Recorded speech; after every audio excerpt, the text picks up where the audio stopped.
Hello everyone, Alien Volt here, and I am playing Assassin's Creed Unity. This is a first impressions video.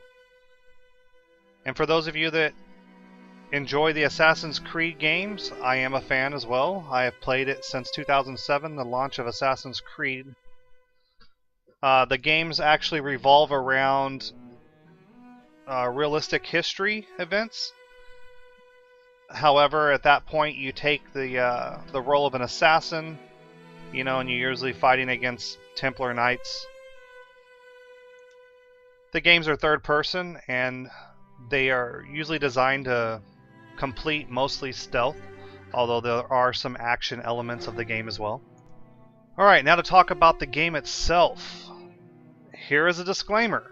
Unless you're running a high-end system, and even then, you may have some issues running this game. My 12-year-old son and I were we both pre-ordered this game. We were looking forward to it. He's a big Assassin's Creed fan. Beat Black Flag several times. And the problem is that his computer is a mid-level system. It's a 4th generation i5, 3.5 gigahertz, running a GTX 550 video card. Reasonably should be able to play most games out today on like medium to high settings. Some of them may be low. So far I don't think we've had to play any games on low settings. However, he cannot play this game. Sure, it'll start up and run, but it lags so bad while playing it, he can't play it. Why they decided to release a game with such high settings requirements, I have no idea. Already I believe Steam is at 35% negative. People are upset, and rightly so. It's an expensive game, especially when you pre-order for the season pass as well, and then you find out you can't even play it. Alright, starting off the game here, you get to choose which characters you want to play as, apparently, or what roles you want to play through. Unfortunately, they all require you to unlock them. So, starting off, you get the tragedy of Jacques de Molay.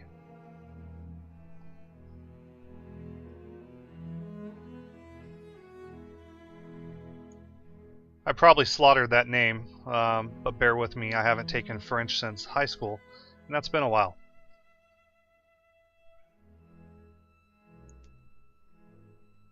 Like Black Flag before it, Unity is an open world, which is nice.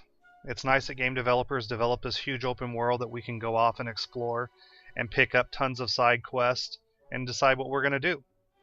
Now there are slightly role-playing elements to this game, but I don't know if I'd really call it role-playing as much. You can put skill points or assassin points into different abilities. Like here you'll see that there's, you know, one-handed melee master, long weapon master, just different abilities that you can kind of come through. Heavy weapon master.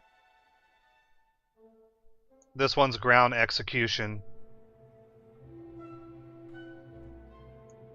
However, Staggering Strike, the first one that I looked at up here that's not actually blended out, is the only one I can choose at this point in time.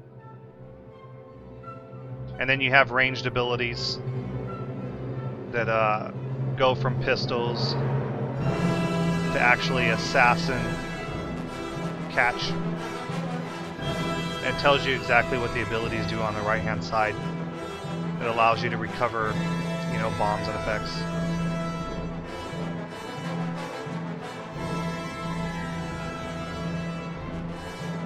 Using the money pouch bombs are actually really cool. You can throw down money and crowds swarm to it, you know, which is really helpful.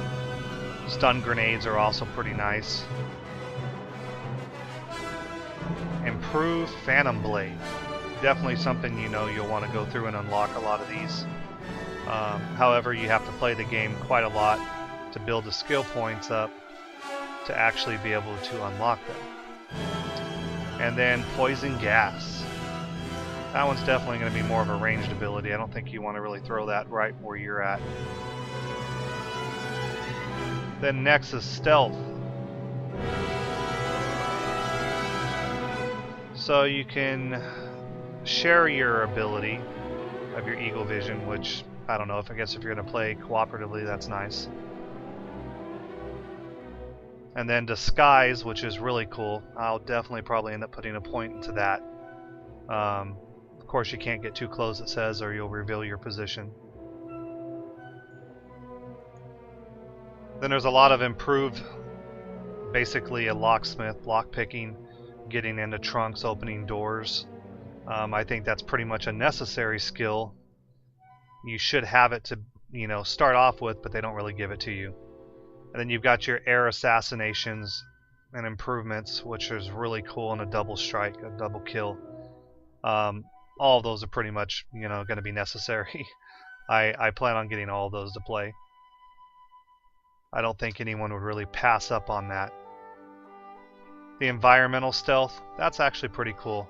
I'll probably end up picking that up too, as long as I have enough points, but I don't know that it's going to be something I pick up right away. Depends on how easy it is to start getting away from the guards, how smart the AI is in the game. Thick skin here under health.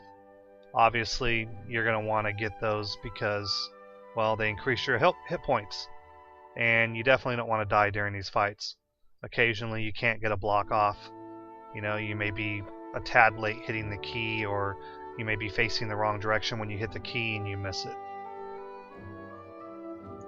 So outside of following, a very good storyline, you have those RPG elements of talent points, basically, that you're putting into your character. The only difference is you're probably going to unlock most of these through gameplay, whereas in RPG, you don't get to unlock all of them. They're more based on choices. Alright, looking at the weapons. There are quite a few weapons. When you start off, you get, kind of a cheap sword, doesn't really have very good stats.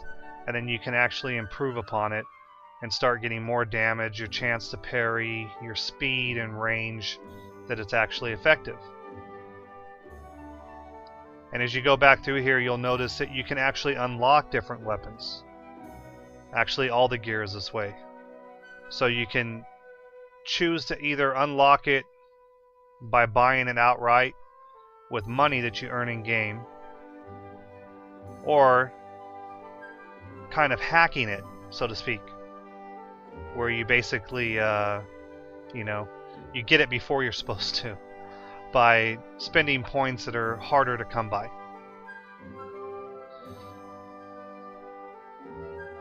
And like here, this weapon is 5,000. I'm assuming francs, maybe. It's an F. This one is 125,000. Obviously, this is the weapon you want. So if you're going to hack something like this, you want to save your points. Not enough Helix credits to hack. Yeah, I know. I'm just starting out. But someday in the near future, I will hack that. As soon as I possibly can. Alright, long-range weapons. This is primarily going to be your, polearm type weapons. Long sticks with, pointy objects at the end. That's going to reach out and touch someone a little bit closer than a one-handed dagger or short sword. And again, it's based on the same concept. I have a few options that I already own some weapons because of my pre-orders that I did. However, they're not that good. Maybe slightly better than what you start off with, but nothing spectacular. The weapons you want are way down at the bottom, and of course they're astronomically high in price, and at this point in the game when you're starting off, you're never going to be able to unlock that.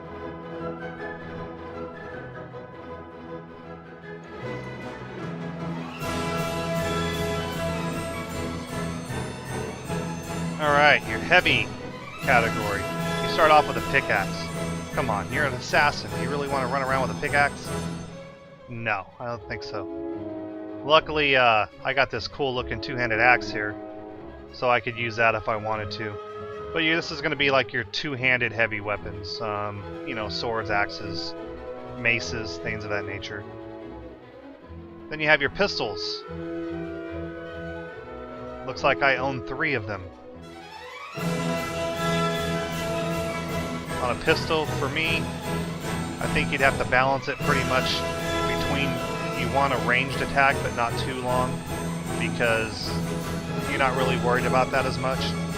You're going to want, you know, how much ammo can you actually fire out of it? How many shots you get? 2 or 1? How much damage is each shot going to do? Now, if the damage isn't much difference and I can fire 2 weapons from a pistol versus 1, I think I'm going to probably choose the 2 fires, just in case you happen to miss the first one, depending on how slow the reload is. This one's pretty cool looking. This one does more damage. So it's really just going to be based on preference. And the style of how you like to play the game. Rifles. Reach out and touch someone. This should have a lot longer range than a pistol, I would hope anyways. As nice as these games are, I would hope that it would actually include that. But same concept. It's a ranged weapon. Now you've got colors for your outfits that you actually select. And there are some colors on here that I would never expect an assassin to wear. Especially some that really stand out, like this red one. I mean, it's nice, but is it noticeable? Oh yeah.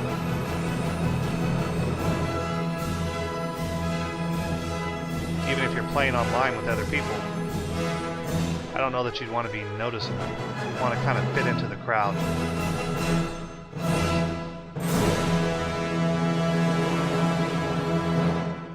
So walking through the cities, I think mostly I've seen people liking kind of grays and blues, so that's what I'm going to choose. Just makes more sense. Now the customizable options. Somewhat. You are limited to what you can actually buy and unlock. Again, like the weapons, they actually have stats on them, so keeping with like a role-playing type of tradition here, each item is going to give you some type of benefit. Health, stealth, increased on range damage, or melee damage. So you may end up owning quite a few of these and swapping them out according to what you happen to be doing at the time, what your mission actually requires of you.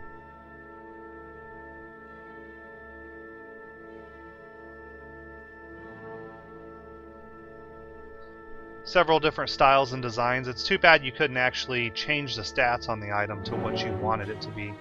That way you could go not only with a look that you wanted, but also get the stats that better suited you. Or multiple stats for one look, one appearance. But that's not really an option. So what you have to do is weigh what you want to look like compared to what's going to benefit you. Giving more weight probably to what's going to benefit you over the looks. And each piece of gear that you choose, from your wrist, your waist, your pants, your jacket, and your hood, are all going to give you different stats. So you can try to balance your character out or stack certain properties, characteristics, traits that you really want. Again, completely up to how you want to play the game and how you want to play your character.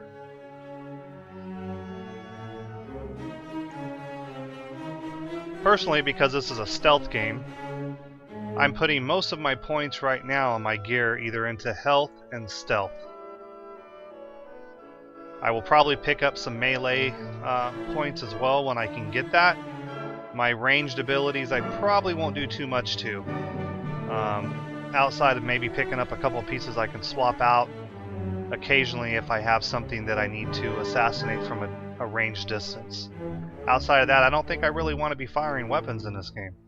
Too many flags are going to be going off. As you can see, some of these pieces of gear get quite expensive, and I have not accumulated enough points at this point, but I have barely completed really the first part of the story. You don't get this option to get all this gear until you've actually become the assassin. You've accepted that role. So this is definitely something you need to pay attention to, because this is a lot more customizational options than they've offered in the past games, which is actually pretty nice. It allows you to customize your character more to what you need to do, rather than just going off of more appearance-based items in past games.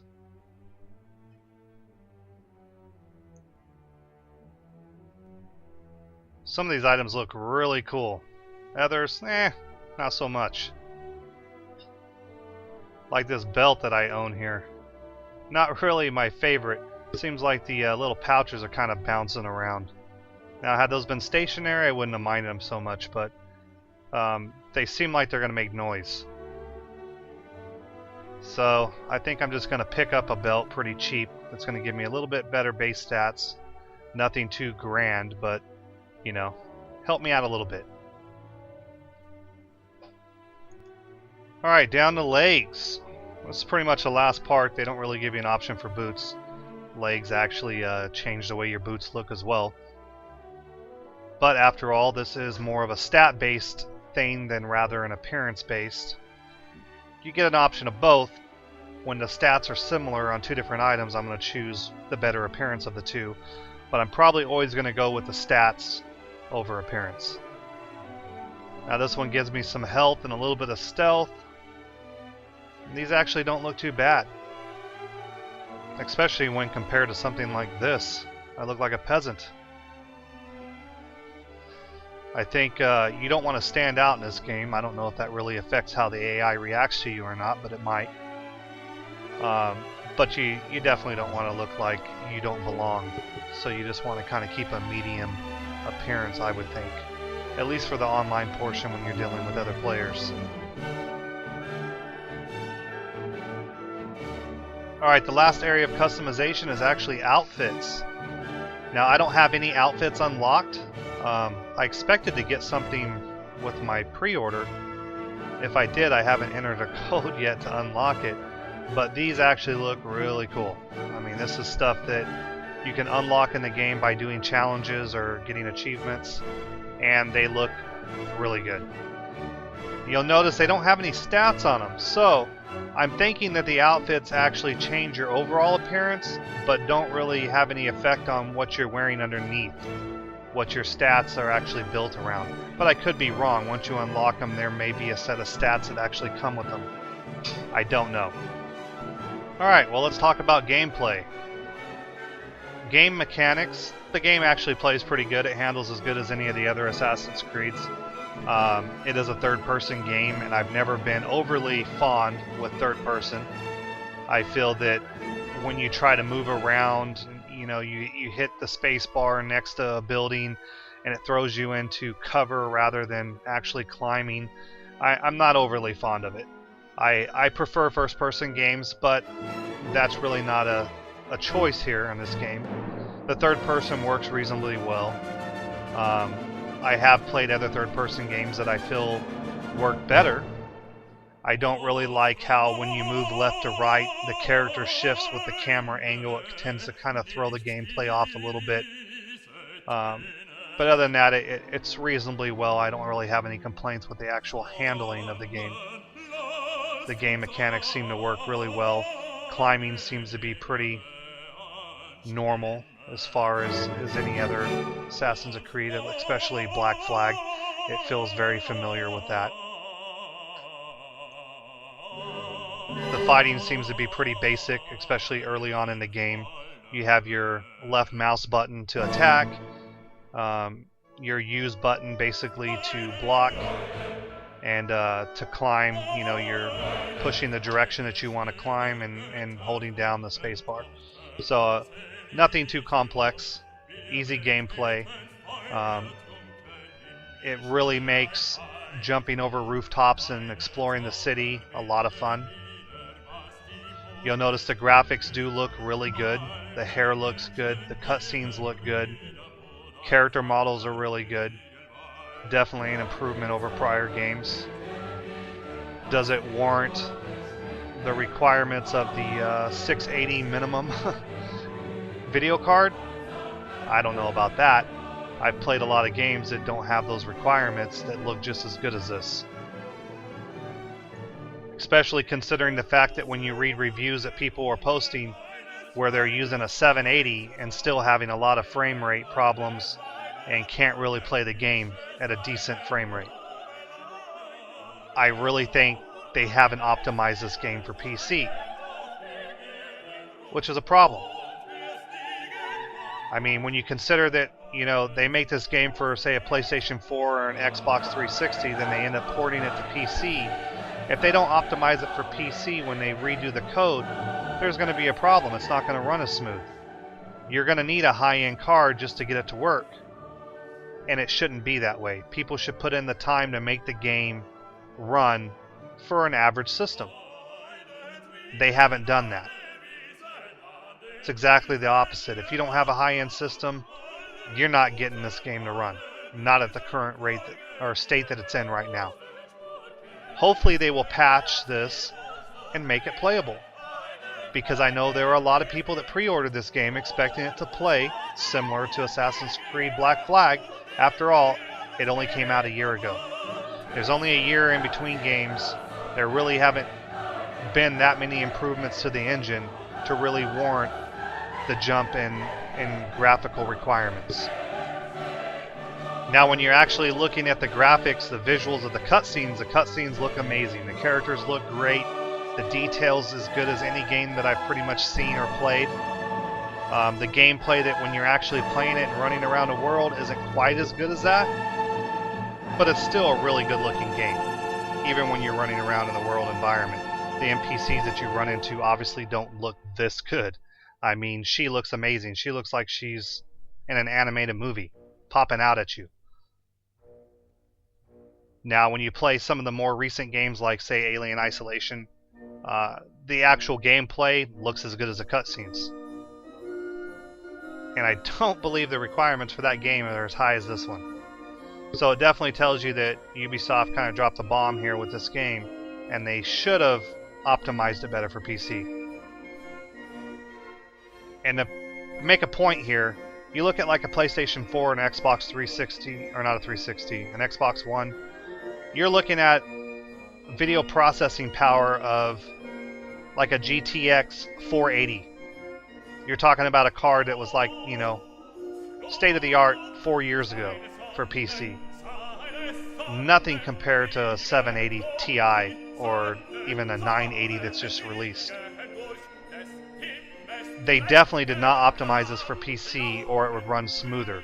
They wouldn't have to have the stiff requirements that they put on the label to run it, and more people would have been able to play this game upon release, and they'd have been happy with it. They would have gotten better reviews. I mean, 35% negative on Steam right now, that's saying something. People are upset, and rightly so. I mean, they're very unhappy. I'm disappointed. My son, he was very disappointed. He loves these games and couldn't play it. And there's no reason why he shouldn't have been able to. At the very least, he should have been able to play it smoothly on low settings. But that doesn't happen. On low settings, he's still staggering and lagging around really bad. And I'll show you some of the things I'm talking about right now. Here I am in a cathedral. See how I'm lagging? See how I'm jumping around? My frame rates are dropping to like 15 here, and I'm running one of the most powerful video cards currently available, a 780 Ti. My system is a high-end system. I'm running plenty of RAM at 16 gigabytes of RAM. I've never had a game need that. And my processor is a 3.9 gigahertz i7. There is absolutely no reason my game should have been lagging at all in any aspect of that game. It's just very poorly optimized for PC. They did a crap job, and the reviews are showing it. Do I like the game? Can I still play it? Yes. I still love the game. I think it plays pretty well when it's not coming to a halt or crashing on you, like this freeze. You'll notice I just froze. It took me 4 attempts to run through here before I didn't freeze during this scene. And what did I have to do to get it to clear? I had to stop running. I had to walk. I apparently moved through the scene too quickly, and because of that, it froze in several different areas, not just this one. So I had to slow down and walk through the scene to let it finish off before I actually got near the body, so that way I could actually complete the scene. That's absolutely garbage. A game should never do that. They should have played this game enough, even at their own headquarters, using their own systems, and why a game developer wouldn't have a medium system to run this through and try to play it is beyond me. It's just laziness. Absolutely pathetic developing. But here to even start the game, I had to Alt-Tab out, Control-Alt-Delete, close it down to end it. And that's too bad. I really had higher hopes for this game. I know a lot of other people did too. Unfortunately, it didn't happen. I'm going to end this video here. Thanks for watching. I hope you enjoyed it. See you next time.